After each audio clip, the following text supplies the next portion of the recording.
Por terminada la comisión general, retomamos el debate y antes de darle la palabra al señor ponente del proyecto, comentarles a ustedes, colegas asambleístas, que tenemos más de 40 intervenciones. Pedirles a todos que respeten el tiempo de los 10 minutos dentro de lo posible, me incluyo, tratemos de respetar ese tiempo. Habrá un receso para el almuerzo y continuaremos toda la tarde y toda la noche hasta que el último asambleísta haya intervenido sin ningún problema. Tiene la palabra el asambleísta Esteban Albornoz. Muy buenos días, señores, señoras asambleístas. Luego de que el Consejo de Administración Legislativa el pasado 29 de mayo haya calificado y delegado el proyecto de ley orgánica para el fomento productivo, atracción de inversiones, generación de empleo y estabilidad y equilibrio fiscal, calificada por el Ejecutivo como económicamente urgente, en forma inmediata, la Comisión de Desarrollo Económico, Productivo y Microempresa abocó conocimiento de este proyecto de ley. En forma inmediata aprobamos el cronograma de trabajo que se ha cumplido en forma estricta. Un cronograma y un plan de trabajo que venimos cumpliendo. Aquí quiero iniciar esta intervención reconociendo el trabajo de los señores asambleístas en la comisión, un trabajo patriótico, un trabajo por el Ecuador, un trabajo para fomentar el sector productivo, para generar empleo, para atraer inversiones. Un trabajo que no ha considerado banderas políticas, más bien ha sido un trabajo que ha reflejado que el proyecto de ley recibido el pasado 24 de mayo y enviado por el Ejecutivo haya sufrido algunas variaciones, algunos ajustes, algunas incorporaciones importantes para tener un proyecto de ley que necesita el país. Muchísimas gracias a todos y cada uno de los asambleístas que forman parte de la Comisión de Desarrollo Económico y Productivo, pero también agradecerles a muchos asambleístas que sin ser parte de la comisión se interesaron en este proyecto tan importante en este momento que vive el país. La votación así lo refleja. La votación del primer informe fue unánime, es decir, 11 votos de los 11 miembros de la Comisión de Desarrollo Económico Productivo.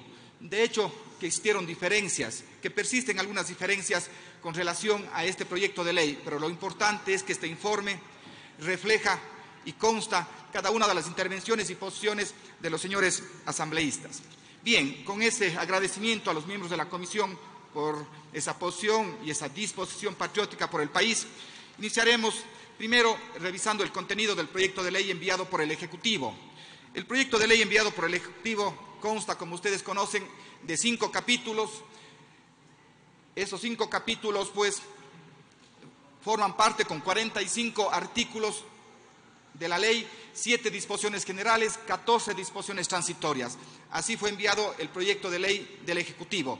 Este proyecto de ley, con sus 45 artículos, modifica o pretende modificar 18 cuerpos legales, y esto implica 99 modificaciones a los diferentes artículos de estos cuerpos legales.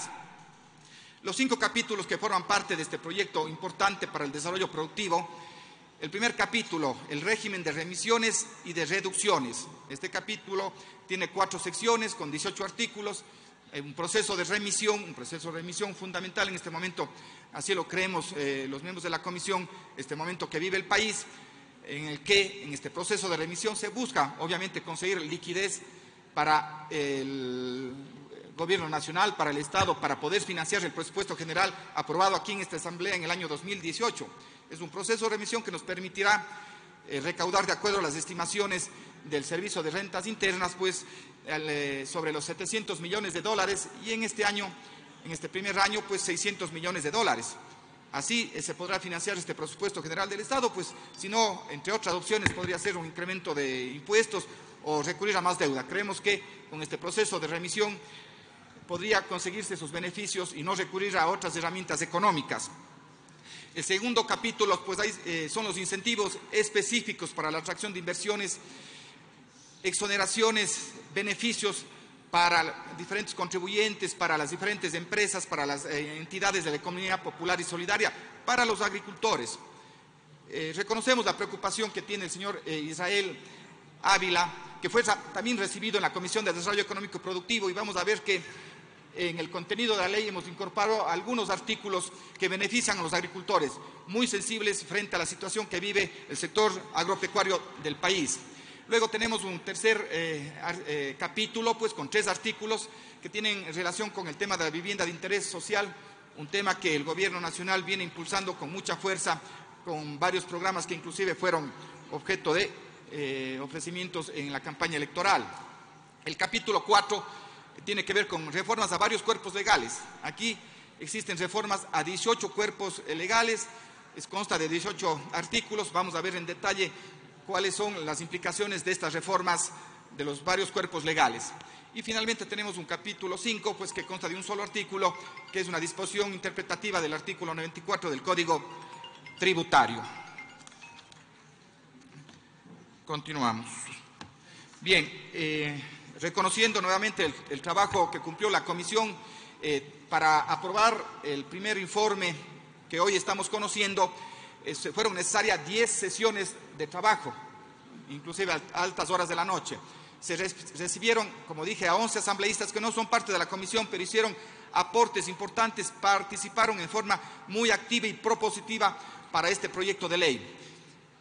Se recibieron a 42 organizaciones representantes de los diferentes actores del país. 42 organizaciones estuvieron presentes, comparecieron en la Comisión de Desarrollo Económico y Productivo. Claro, obviamente comenzamos con la comparecencia de los que fueron autores de este proyecto de ley, es decir, el Frente Económico y Productivo del Gobierno Nacional. Estuvo presente el señor Ministro de Economía y Finanzas, el señor Ministro de Comercio Exterior, la señora Ministra de Industrias, el Ministro de Agricultura, el Ministro de Vivienda. También estuvieron los directivos del Servicio de Rentas Internas, del Servicio de Aduanas, del Banco Central. Inmediatamente comenzaron a participar y a comparecer, a aportar con ideas las diferentes cámaras, Cámara de Comercio, federaciones de cámaras de industrias, cámaras de exportadores, con una alta participación, con aportes importantes. Pero debo resaltar la participación de la Cámara de la Economía Popular y Solidaria, donde se hicieron importantes aportes, donde sí se planteó que esta ley debería contener mayores beneficios a las entidades de la economía popular y solidaria, que son alrededor de 600.000 en el país. En función de eso, pues, se hicieron algunos aportes, y de hecho que hoy seguramente vamos a recibir aportes de ustedes, señores asambleístas, con el fin de fortalecer los beneficios para las entidades de la economía popular y solidaria. En la ley, si bien constan ya 3 beneficios importantes a la Ley de Economía Popular y Solidaria. Primero, pues, la generación de un fondo de garantía con el fin de dar apoyo a estas instituciones, a estas entidades que muchas veces no pueden contar con una garantía bancaria para ofertar con el Estado ecuatoriano. Está planteado ese fondo de garantías con el fin de poder respaldar a estas 600.000 entidades de economía popular y solidaria. De hecho, que también participaron representantes de los agricultores, de los representantes de la deudores de buena fe de la banca cerrada del año de 1999, donde hemos creído y hemos dado importancia con el fin de dar una solución definitiva a este problema y a estas realidades de muchos ecuatorianos que todavía afrontan esta situación, y se han incorporado algunos artículos referentes a este tema. También participaron actores sociales, ex trabajadores que han aportado en este proyecto. Finalmente, pues, también participaron los representantes de las prefecturas del país, de los municipios del país, de las juntas parroquiales, también haciendo los aportes correspondientes. Hemos recibido, además de las comparecencias, más de 70 documentos, muchos de ellos de ustedes, señores asambleístas, y de otras instituciones del país y de otros grupos sociales y políticos, 70 documentos con más de 200 observaciones a este proyecto de ley. Es decir, con esta amplia participación se cumplió uno de los grandes objetivos que planteamos el día 30 de mayo cuando aprobamos el cronograma y el plan de trabajo, que era escuchar mucho. La Comisión de Desarrollo Económico y Productivo se puso como prioridad escuchar durante este proceso para mejorar esta ley, para dar una ley que necesita el país, un amplio proceso de socialización en esta etapa de ley. Bien, vamos a los objetivos de este proyecto de ley. El principal objetivo, pues, es impulso a la inversión y a la producción, pero no solo de las grandes empresas, de las grandes industrias, como digo, de aquellas entidades de economía popular y solidaria, de aquellas microempresas, pequeñas empresas, emprendedores y artesanos.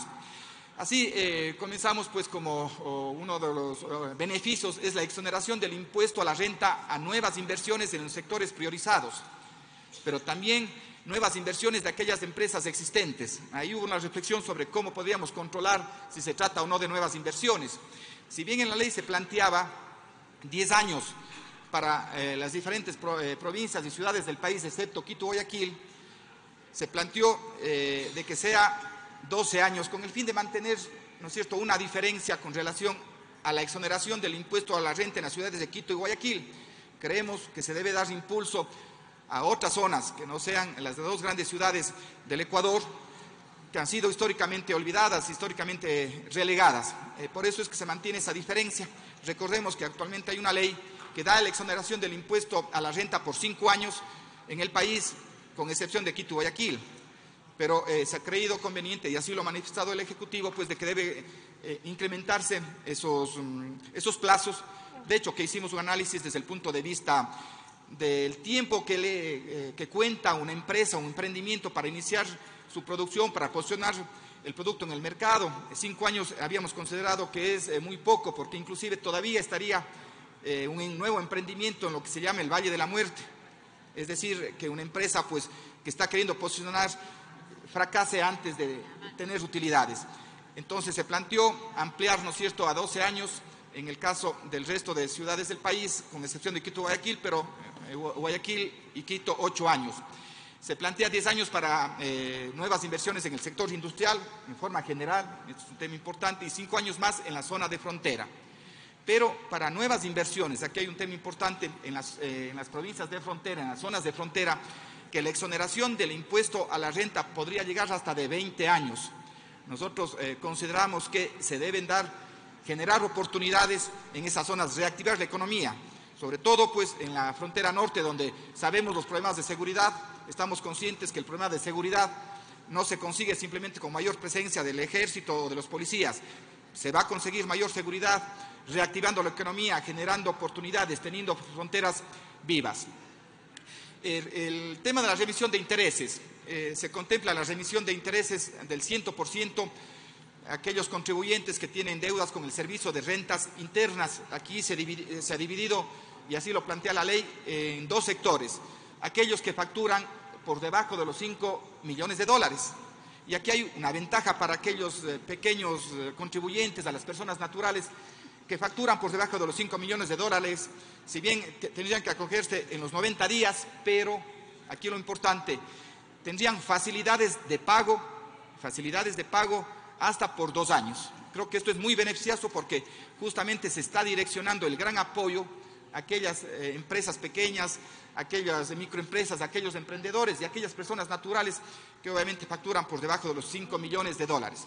Para aquellas empresas contribuyentes que facturan sobre los 5 millones de dólares, tienen que acogerse al proceso de remisión en los primeros 90 días luego de promulgada la ley, y tienen que cancelar el valor de los impuestos, del capital, en esos 90 días, y existiría el proceso de remisión de los intereses, de los recargos y las multas. También está incluido en el proyecto pues un proceso de remisión, en este caso del IES, bueno, que así lo establecen las leyes. No hay como un proceso de remisión del 100%, se establece una remisión del 99% de los intereses, multas y recargos, aquellos pues que están debiendo al Instituto Ecuatoriano de Seguridad Social, y se establece ahí una tabla pues en función de los plazos en los que se vayan cancelando esos valores. Está incluido también el tema de la remisión de intereses, recargos y mora de los contribuyentes o los deudores de los gobiernos autónomos descentralizados. Ahí los diferentes gobiernos descentralizados plantearon que no quede como opción, que no quede la palabra podrán acogerse, sino deberán acogerse, y eso acogió la comisión en ese sentido. Pero también hay la remisión sobre los recargos por el pago de matriculación vehicular y otros temas, en el tema aduanero. Y finalmente la comisión también creyó importante incluir las deudas o los valores que se adeudan al servicio, a la superintendencia de compañías, no los valores que tienen que contribuir, sino los recargos y las multas que les permitirían ponerse al día a ciertas compañías. Eso con relación al servicio de rentas internas, de acuerdo a las estimaciones del Servicio de Rentas Internas del Ministerio de Finanzas, recaudaría en estos 2 años 774 millones de dólares y el Instituto Ecuatoriano de Seguridad Social 189 millones de dólares. Avancemos. Le queda 1 minuto, asambleísta. Entiendo que el ponente tiene 15 minutos. Sí, ya tiene más de 14 minutos, pero 2 minutitos para concluir. Bien, el objetivo del proyecto es la estabilidad fiscal, nuevas reglas macrofiscales sobre el endeudamiento. No se aprobará así se plantea el proyecto, no se aprobará el presupuesto general del Estado con déficit primario. El techo de la deuda no puede superar el 40% del PIB, se mantiene ese techo. La creación de un fondo de estabilización fiscal con excedentes. Aquí también hemos planteado en la comisión que debería ponerse con mayor detalle cuáles serían los objetivos propios de este fondo de estabilización fiscal, y eso está pendiente para que con los aportes de ustedes podamos incluir para el debate en segunda instancia. Hay un plan de estabilización fiscal si se superan los límites de endeudamiento. El otro gran objetivo de este proyecto es la vivienda de interés social, declaratoria de interés nacional. Se mejora el proceso administrativo, la devolución del IVA en proyectos de interés social, el IVA cero para servicios de construcción de vivienda social. Estamos casi por terminar. Esto es importante, el fortalecimiento de sectores exportadores, turísticos y agrícolas, la devolución del ISD a exportadores con ingresos netos de divisas, el tema de deducible hasta el 100% de gastos de promoción para turismo y exportadores. Eso es un tema que hemos incluido, el seguro para actividades agrícolas. Este es un aporte importante que no estuvo en el proyecto original y se ha logrado incluir. Además, hemos incluido IVA cero para bienes de capital, para temas agropecuarios, incluidos los repuestos. Y se ha planteado asimismo que el IVA sea cero para el arriendo de tierras para fines agrícolas. Eso es un tema que, si bien no está incluido en este primer debate, pero ha sido considerado y creemos que es importante. También la ampliación de beneficios de la sede de esta ley para las sedes existentes. Eso también está incluido en este proyecto de ley. Ampliación de beneficios por la ley de solidaridad por el terremoto del 16 de abril, ampliación de 5 años de beneficios tributarios para inversiones de Manaví y Esmeraldas, exoneración del impuesto a la renta de 10 a 15 años en el sector turístico. Y creo que casi estamos por concluir. Son creo que 2 láminas más, si me permiten. En el tema de mercado de valores, el impuesto a la renta único del 8% a la unidad de venta de acciones. Aquí hemos planteado que se hagan análisis que podrían inclusive reducirse al 4% con impactos que nos darán en función de los resultados que los realice el Servicio de Rentas Internas. El incremento de 1 a 2 fracciones básicas exentas del pago del impuesto a la renta. La ampliación de beneficios de la ley de solidaridad, esto ya hablamos y seguimos en la siguiente lámina. Para concluir, en definitiva, el proyecto aprobado para primer debate consta igual de los 5 capítulos, pero ya no son 45 artículos, sino 49 artículos. Hay 10 disposiciones generales, antes eran 14 disposiciones transitorias, se modifica ya 19 cuerpos legales y estos a la vez modifican 103 artículos de estos cuerpos legales. Creo que con esto hemos concluido. Sí, señores asambleístas, nosotros esperamos que en este debate, que bueno, que existan 40 intervenciones, estamos seguros que vamos a mejorar este proyecto de ley para beneficio del país. Muchísimas gracias, señora presidenta.